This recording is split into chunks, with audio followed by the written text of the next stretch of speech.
శ్రమ పడింది దేవుని కృపే. దేవుడే ప్రసవ వేదనతో నిన్ను దేవుని దాసుని, దేవుని దాసురాలని. అందుకని విత్తనం వేసేది ఒకరు, నీరు పోసేది, ఎరువు వేసేది ఒకరైనా వృద్ధి చేసే దేవుడు రక్షకుడు ఆయనే. ఈ విశ్వాసంతో, విశ్వాసం అనేది మనం దేని కొరకైనా విశ్వసించి యేసు ప్రభుని సొంత రక్షకుడుగా మనం పొందుకున్నామో ఆ విశ్వాస యాత్రలో ఆ రక్షణ దినము ఈ ఒక్కదానికే పరిమితమైంది కాదు, కానీ ఈ రక్షణలో మనము కొనసాగాలి.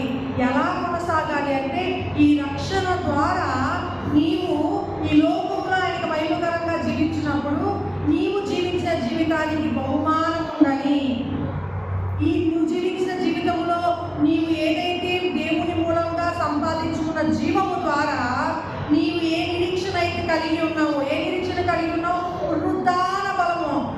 యేసు ప్రభు ఎలాగైతే పునరుద్ధానం పొందడం ద్వారా నిత్యము జీవించి ఉన్నాడో అలాగే నిత్యము జీవించి ఆ నిత్య జీవంలోకి వెళ్తామని నిరీక్షణ నీలో ఉన్నప్పుడు నీవు కూడా ఇతరుల రక్షణ విషయంలో ఇలానే క్రీస్తుతో పాటు శ్రమపడాలి. అంటే ఒక వ్యక్తిని రక్షించుట కొరకు నీవు దేవుని ప్రేమ పక్షాన నిలవబడటానికి ఒక వ్యక్తి కొరకు మరణించవలసి వచ్చినా సరే, అందుకని నీతిమంతుని బట్టి అనీతిమంతులు రక్షించబడతారని ఇందాక సేవకులు చెప్పారు కదా.